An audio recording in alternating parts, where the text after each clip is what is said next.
ഒറ്റശേഖരമംഗലം മഹാദേവ ക്ഷേത്രത്തിൻ്റെ ദർശനം ഇവിടെ ആരംഭിക്കുകയാണ്. മഹത്തായ ഒരു ക്ഷേത്രഭൂമി, വലിയ ചുറ്റുമതിലിനകത്ത് ഒരേ മാതൃകയിൽ തന്നെ കാണുവാനാകുന്ന 3 ശ്രീകോവിലുകൾ. ഇതാണ് ക്ഷേത്രത്തിലെത്തിയാൽ പൊതുവേ തന്നെ നമ്മുടെ ശ്രദ്ധയിൽ ആദ്യം എത്തുന്ന കാര്യം.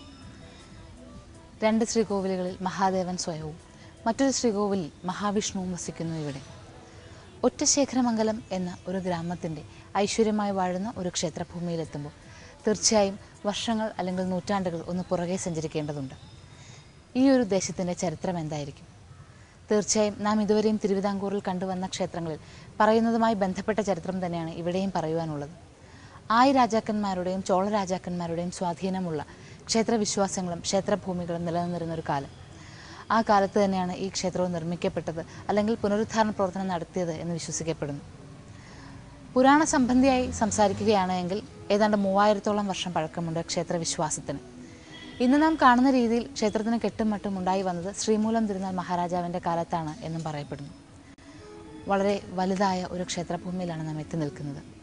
ഈ ക്ഷേത്രഭൂമിയിൽ എത്തി നിന്നുകൊണ്ട് ഈ ക്ഷേത്രത്തിൻ്റെ ദേശത്തിൻ്റെ ആയി രാജാക്കന്മാരും കുലശേഖരനുമായി ബന്ധപ്പെട്ട കുലശേഖര രാജാവുമായും ബന്ധപ്പെട്ട ചരിത്രം മനസ്സിലാക്കിക്കൊണ്ട് ദേശത്തിന് ഒറ്റശേഖരമംഗലം എന്ന പേരുണ്ട് എന്ന് മനസ്സിലാക്കുമ്പോൾ കുലശേഖരൻ രാജാവായിരുന്നു എന്നും അറിയുമ്പോൾ രാജാവുമായി ബന്ധപ്പെട്ട ഒരു ചരിത്രനാമമാണോ ഈ ദേശത്തിനുള്ളത് എന്ന് സംശയിക്കേണ്ടിയിരിക്കുന്നു.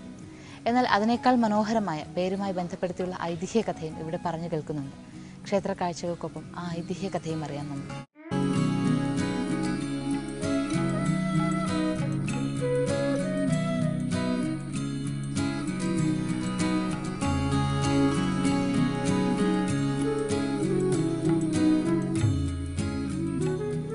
മഹാദേവൻ സാന്നിധ്യമരുളുന്ന ഒറ്റശേഖരമംഗലം ക്ഷേത്രം. ക്ഷേത്രത്തിൻ്റെ കിഴക്കേ ഗോപുരം കടന്ന് കിഴക്കേ നടയിലൂടെ നാം ക്ഷേത്രത്തിനുള്ളിലേക്ക് പ്രവേശിക്കുന്നു. അതിമനോഹരമാണ് ഈ കാഴ്ച. ആദ്യത്തെ നാലമ്പലത്തിനുള്ളിലേക്ക് പ്രവേശിക്കുമ്പോൾ നാം കാണുന്നത് ഇരുവശത്തുമായി ഉയർന്നു നിൽക്കുന്ന വലിയ 2 ശ്രീകോവിലുകളാണ്. വൃത്താകൃതിയിലുള്ള ശ്രീകോവിലുകൾ. അവയ്ക്ക് മുന്നിൽ മനോഹരമായ നമസ്കാര മണ്ഡപം. വളരെ വിസ്തൃതമായ ക്ഷേത്രാങ്കണം. തിരുമുറ്റമാകെ കരിങ്കൽ പാകിയിരിക്കുന്നു. അതിനിടയ്ക്കായി ഉയർന്നു നിൽക്കുന്ന വിഗ്രഹങ്ങളും ശിലകളുമെല്ലാം അഭൗമമായ തേജസ്സോടുകൂടി മഹത്തായ ഒരു ക്ഷേത്രവിശ്വാസത്തെ പറഞ്ഞു തരുവാൻ തയ്യാറായി നിൽക്കുന്നു. ഒറ്റശേഖരമംഗലത്തിൻ്റെ ഐതിഹ്യം മനസ്സിലാക്കാം ആദ്യം തന്നെ നമുക്ക്.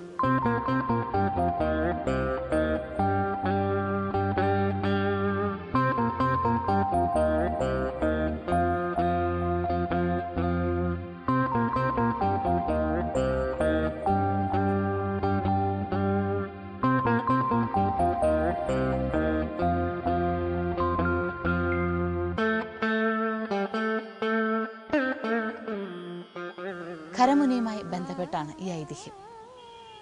നേപ്പാളിനടുത്ത് ഖണ്ഡകി നദിയിൽ ഒരിക്കൽ മുങ്ങി ഒറ്റ മുങ്ങിൽ പൊങ്ങിയപ്പോൾ 4 ശിവലിംഗങ്ങൾ ഖരമുനിക്ക് ലഭിക്കുകയുണ്ടായി അത്രേ. ഖണ്ഡകി നദിയിൽ ഒറ്റ തവണ മുങ്ങാൻ പാടുള്ളൂ എന്നും ഒറ്റ തവണ മുങ്ങുമ്പോൾ ഉയർത്തിക്കൊണ്ടുവരുന്ന ശില ഏതാണോ ആ ശില മഹത്തരമായിരിക്കുമെന്നും ഒരു വിശ്വാസമുണ്ട്. അങ്ങനെ ഉയർത്തിയത് 4 ശിവലിംഗങ്ങളായപ്പോൾ അതുമായുള്ള യാത്രയിൽ ഖരമുനി ശ്രേഷ്ഠമായ 3 ഇടങ്ങളിൽ ശിവലിംഗ പ്രതിഷ്ഠ നടത്തി. വൈക്കവും ഏറ്റുമാനൂരും പിന്നെ കടുത്തുരുത്തിയുമായിരുന്നു ആ 3 പ്രദേശങ്ങൾ, 3 ക്ഷേത്രങ്ങൾ.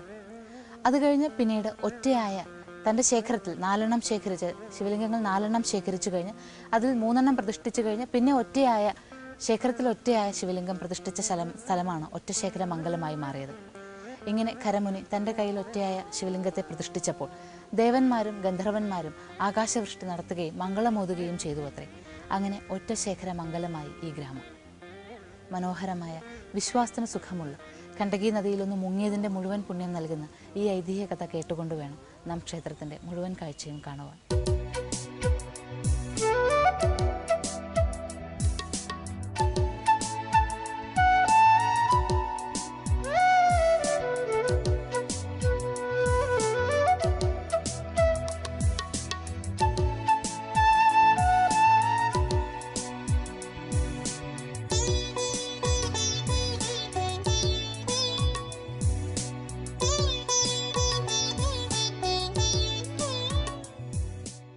ഒറ്റശേഖരനായ ഈശ്വരൻ. ഖരമുനിയുമായി ബന്ധപ്പെട്ട ഐതിഹ്യ കഥ കേൾക്കുന്നതിനൊപ്പം തന്നെ ഇവിടെ ധാരാളം ഐതിഹ്യ കഥകൾ വേറെയും പറഞ്ഞു കേൾക്കാറുണ്ട്. അതിലൊന്ന് ആഞ്ജനേയനുമായി ബന്ധപ്പെട്ടതാണ്. സീതാന്വേഷണത്തിനായി പുറപ്പെട്ട ശ്രീരാമൻ്റെ ആവശ്യപ്രകാരം ഒരിക്കൽ ഹനുമാൻ ഹിമാലയത്തിൽ നിന്ന് 4 ശിവലിംഗങ്ങൾ കൊണ്ടുവന്നു. എന്നാൽ പ്രതിഷ്ഠയ്ക്ക് സമയം വൈകിയതുകൊണ്ട് മണ്ണ് കുഴച്ച് ഒരു ശിവലിംഗം ഉണ്ടാക്കി അതിൽ പൂജ നടത്തി ശ്രീരാമൻ. അങ്ങനെ മണ്ണ് കുഴച്ചുണ്ടാക്കിയ വിഗ്രഹം അല്ലെങ്കിൽ ശിവലിംഗമാണ് രാമേശ്വരത്ത് നിലകൊള്ളുന്നത്. ഹിമാലയത്തിൽ നിന്ന് താൻ കൊണ്ടുവന്ന ശിവലിംഗങ്ങൾ എന്ത് ചെയ്യേണ്ടു എന്നറിയാതെ വിഷമിച്ച ഹനുമാൻ പിന്നീട് വൈക്കം, ഏറ്റുമാനൂർ, കടുത്തുരുത്തി എന്നീ പ്രദേശങ്ങളിൽ ഈ വിഗ്രഹങ്ങൾ അല്ലെങ്കിൽ ഈ ശിവലിംഗം പ്രതിഷ്ഠിച്ചു. ബാക്കിയുണ്ടായ ഒരു വിഗ്രഹം ഏറ്റുമാനൂരിനടുത്ത് തന്നെ ശിവലിംഗം ഏറ്റുമാനൂരിനടുത്ത് തന്നെ സൂക്ഷിക്കുകയും ചെയ്തു. പിന്നീട് ഒരു കാലത്ത് ഇവിടെ എത്തിയ ഖരമുനി അഭൗമമായ തേജസ്സുള്ള ശിവലിംഗം ഇവിടെ സൂക്ഷിക്കപ്പെട്ടിരിക്കുന്നുവെന്ന് മനസ്സിലാക്കുകയും ആഞ്ജനേയൻ്റെ നിർദ്ദേശപ്രകാരം തന്നെ ഒറ്റച്ചാട്ടത്തിൽ എവിടെ എത്തുന്നുവോ അവിടെ പ്രതിഷ്ഠിച്ചു കൊള്ളാമെന്ന് തീരുമാനിക്കുകയും ചെയ്യുന്നു. അങ്ങനെ ഖരമുനി ഒറ്റച്ചാട്ടത്തിനെത്തി പ്രതിഷ്ഠിച്ചതാണ് ഒറ്റശേഖരൻ. ഒറ്റച്ചാട്ടത്തിനെത്തി ശേഖരനെ പ്രതിഷ്ഠിച്ച് മംഗളമരുളിയതുകൊണ്ട് ഒറ്റശേഖര മംഗലമായി ഈ ഗ്രാമം എന്നും പറയപ്പെടുന്നു. മറ്റൊരു കാര്യമുള്ളത്, ഒറ്റ എന്ന പദപ്രയോഗം പലയിടത്തായി നാം ഉപയോഗിച്ച് കാണുന്നു. കാരണം ഖണ്ഡകി നദിയിൽ ഒറ്റത്തവണ മുങ്ങി എടുക്കുന്ന ശിവലിംഗങ്ങളാണ് പുറത്തേക്ക് കൊണ്ടുവന്നത്. അതുപോലെ തന്നെ അവിടെ നിന്ന് രാമേശ്വരത്ത് നിന്ന് ലഭിച്ച ശിവലിംഗം, ശ്രീരാമനിൽ നിന്ന് നേരിട്ട് ലഭിച്ച ശിവലിംഗം ഖരമുനി ഒറ്റച്ചാട്ടത്തിന് ഇവിടെ എത്തി പ്രതിഷ്ഠിച്ചതാണ് എന്നും പറയപ്പെടുന്നു. ഇങ്ങനെ പല പല കഥകൾ, കൗതുകങ്ങൾ, ഐതിഹ്യങ്ങൾ, വിശ്വാസങ്ങൾ, പുരാണങ്ങൾ ഒത്തുചേർന്ന് നിൽക്കുന്ന മഹത്തായ ഒരു ക്ഷേത്രഭൂമിയിലാണ് നാം എത്തി നിൽക്കുന്നത്.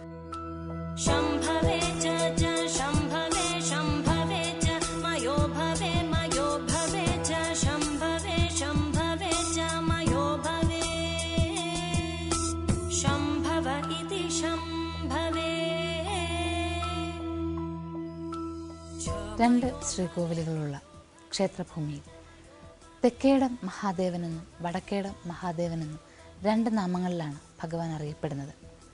തെക്കേടം, വടക്കേടം, 2 ശ്രീകോവിലുകൾ, 2 നമസ്കാര മണ്ഡപങ്ങൾ. അതിലെന്നാൽ മൂലസ്ഥാനമായി കരുതിപ്പോരുന്നത് തെക്കേടമാണ്. തെക്കേടം ശ്രീകോവിലിന് മുന്നിലാണ് നാം ഇപ്പോൾ നിൽക്കുന്നത്. പടിഞ്ഞാറേ നടവഴി അകത്തേക്ക് കയറി വരുമ്പോൾ തന്നെ നമുക്ക് കാണുവാനാകും ഇരു ക്ഷേത്രങ്ങളുടെയും വ്യത്യാസം, അല്ലെങ്കിൽ ഇരു ശ്രീകോവിലുകളുടെയും വ്യത്യാസം. ശ്രീമൂലം തിരുനാൾ മഹാരാജാവ് ഒരു സ്വപ്ന ദർശനം കിട്ടിയ വേളയിൽ ഇവിടേക്കെത്തി ക്ഷേത്ര ദർശനം നടത്തുകയും ക്ഷേത്ര പുനരുദ്ധാരണ പ്രവർത്തനം നടത്തുകയും ചെയ്തു. അങ്ങനെ പുനരുദ്ധാരണ പ്രവർത്തനം നടത്തിയത് ഇവിടെ തെക്കേടം എന്നറിയപ്പെടുന്ന മൂലസ്ഥാനത്ത് തന്നെയായിരുന്നു. ഇവിടെ എത്തുമ്പോൾ നമസ്കാര മണ്ഡപത്തിലെ വ്യത്യാസത്തിൽ നിന്നും നമസ്കാര മണ്ഡപത്തിലെ തൂണുകളുടെ പണിയിൽ നിന്നുമൊക്കെ നമുക്ക് ഈ ഒരു വ്യത്യാസം മനസ്സിലാക്കിയെടുക്കുവാനാകും. തെക്കേടം ക്ഷേത്രം മൂലസ്ഥാനമാകുമ്പോൾ നാം മനസ്സിലാക്കേണ്ടത് ഖരമഹർഷിയായാലും ആഞ്ജനേയനായാലും പ്രതിഷ്ഠാക്രമം നടത്തിയത് ഇവിടെ നിലകൊള്ളുന്ന പരമശിവനെയാണ്. എന്നാൽ ദീപ്തമായ ശക്തിവിശ്വാസങ്ങൾ ഉണർത്തുന്ന തപശക്തിയുടെ ശ്രേഷ്ഠതയുള്ള മറ്റൊരു ഐതിഹ്യം കൂടി ഈ ഭൂമിയിലുണ്ട്.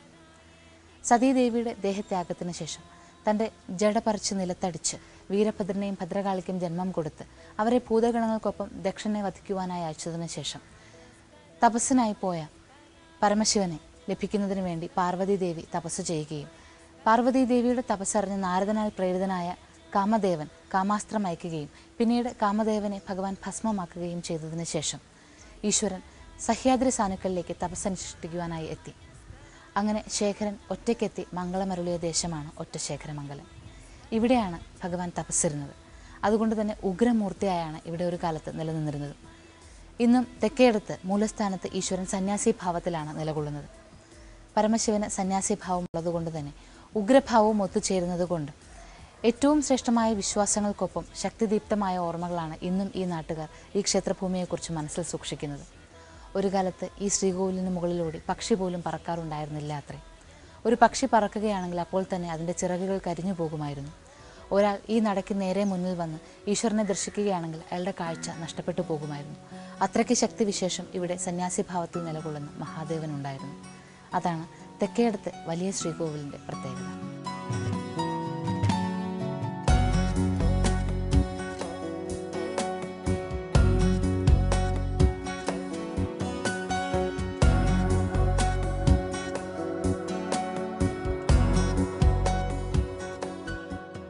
ആകാശദേശത്തെ ദേവന്മാർ മംഗളമരുളി പ്രതിഷ്ഠാകർമ്മം നടത്തിയ ഒറ്റശേഖരമംഗല മഹാദേവ ക്ഷേത്രം. ഈ ക്ഷേത്രഭൂമിയിലെ പ്രതിഷ്ഠാകർമ്മം നടത്തിയതിന് ശേഷം ക്ഷേത്രത്തിൽ നിന്ന് തന്നെ കിഴക്കോട്ട് 1.5 കിലോമീറ്റർ മാറി ചിറ്റാർ നദിയുടെ തീരത്ത് കോളൂർ എന്നൊരു ശിവക്ഷേത്രം ഇന്ന് നിലകൊള്ളുന്ന ഭൂമിയിൽ ഖരമുനി സമാധിയായി എന്നാണ് വിശ്വാസം. ഐതിഹ്യപരമായ മേന്മകൾ ഇത്രയും ഉള്ളപ്പോൾ ചരിത്രപരമായ പ്രാധാന്യം കൂടി നാം മനസ്സിലാക്കിയിരിക്കേണ്ടതുണ്ട്. തെക്കേടം മഹാദേവ ക്ഷേത്രത്തിന് പണ്ടുകാലത്ത് ചരിത്രരേഖകളിൽ ധാരാളം സ്വത്തുണ്ടായതായി സൂചിപ്പിക്കുന്നു. കന്യാകുമാരി ജില്ലയിലെ വിളവൻകോട് താലൂക്കിലെ ദേവിയോട് എന്ന ഗ്രാമത്തിൽ നിന്ന് ഒരു കുറെ ആയിരപ്പറ നെല്ലും അതിന് ചേർന്ന വിഭവങ്ങളും 3 കരവാരവും ഇവിടേക്ക് കൊണ്ടുവന്ന അല്ലെങ്കിൽ ഇവിടേക്ക് ദേവനായി ഉണ്ടായിരുന്നു എന്ന് പറയപ്പെടുന്നു. അങ്ങനെയുള്ള തെക്കേടം മഹാദേവൻ്റെ ക്ഷേത്രസന്നിധിയിൽ നാം എത്തി നിൽക്കുമ്പോൾ ഭഗവത് ദർശന സൗഭാഗ്യം ലഭിച്ചതിന് ശേഷം വീണ്ടും നാം ക്ഷേത്രത്തെ വലം വയ്ക്കുവാൻ തുടങ്ങുമ്പോൾ തൊട്ടരികിലായി മറ്റൊരു ശ്രീകോവിലിൽ, ചെറിയ ശ്രീകോവിലിൽ ഗണപതി സാന്നിധ്യം കാണുവാനാകും നമുക്ക്. തെക്കേടം മഹാദേവ ക്ഷേത്രം ഉണ്ടായി വന്നതിന് ശേഷം പിന്നീടൊരു കാലത്താണ് ഇവിടെ മഹാഗണപതി പ്രതിഷ്ഠയുണ്ടായത് എന്ന് ശ്രീകോവിൽ കാഴ്ചകൾ കാണുമ്പോൾ നമുക്ക് മനസ്സിലാക്കുവാനാകും. അത് കഴിഞ്ഞ് വീണ്ടും മുന്നിലേക്ക് പോകുമ്പോൾ, പ്രദക്ഷിണമായി മുന്നിലേക്ക് സഞ്ചരിക്കുമ്പോൾ സപ്തമാതൃക്കളും വീരഭദ്രനും ഗണപതി ചൈതന്യവും നമുക്ക് ദർശിക്കുവാനാകുന്നു. സപ്തമാതൃക്കളെ വിഗ്രഹരൂപത്തിൽ തന്നെ ദർശിക്കാം എന്ന സൗഭാഗ്യവും ഇവിടെയുണ്ട്. ഇവിടെ മറ്റൊരു പ്രത്യേകതയുള്ളത്, തെക്കേടം മഹാദേവൻ അരികിലായി സപ്തമാതൃക്കൾ ഇടതുകാൽ മടക്കിയ രീതിയിലാണ് കാണപ്പെടുന്നത്. ഉഗ്രമൂർത്തിയായി ഈശ്വരൻ വാഴുന്ന ക്ഷേത്രമായതുകൊണ്ടാണ് ഇങ്ങനെ കാണപ്പെടുന്നത് എന്ന് വിശ്വാസം. അങ്ങനെ ധാരാളം ക്ഷേത്ര കാഴ്ചകളും വിശ്വാസങ്ങളും ഐതിഹ്യങ്ങളും ഒത്തുചേരുകയാണ് ഇവിടെ.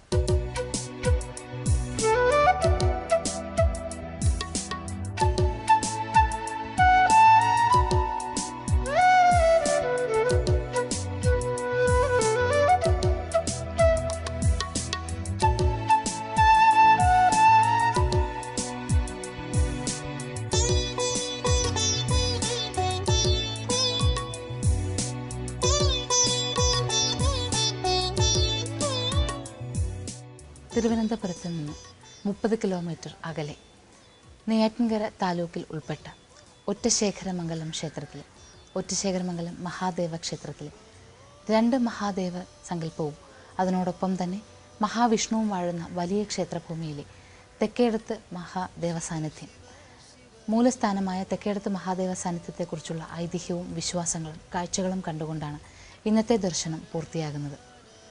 മഹത്തായ വിശ്വാസങ്ങൾ നിലകൊള്ളുന്ന ക്ഷേത്രഭൂമിയിൽ ഉഗ്രമൂർത്തിയായി നിലകൊണ്ടിരുന്ന തെക്കേടത്ത് മഹാദേവൻ, പറന്നുപോകുന്ന പക്ഷികളുടെ ചിറക് പോലും കരിഞ്ഞു പോകുന്ന അത്രയ്ക്ക് ഉഗ്രശക്തി ഉണ്ടായിരുന്നതിനാൽ ഉഗ്രശക്തിയുടെ ആ ഉഗ്രമൂർത്തിയുടെ ഭാവം ഒന്ന് ശാന്തമാക്കുന്നതിന് വേണ്ടി ശാന്തമൂർത്തിയായി ദക്ഷിണാമൂർത്തി ഭാവത്തിൽ മറ്റൊരു ശിവലിംഗം ഇവിടെ പ്രതിഷ്ഠിക്കുകയായിരുന്നു. അങ്ങനെയാണ് ഇവിടെ ഒരേ നാലമ്പലത്തിനകത്ത് 2 ശിവലിംഗ പ്രതിഷ്ഠകൾ അല്ലെങ്കിൽ 2 ശ്രീകോവിലുകൾ വന്നത്. ഇന്ന് വിടവാങ്ങുകയാണ് പെയ്തുറയ്ക്കുന്ന ഒരു മഴയ്ക്കൊപ്പം. എല്ലാ നന്മകളും നേരുന്നു. നമസ്കാരം.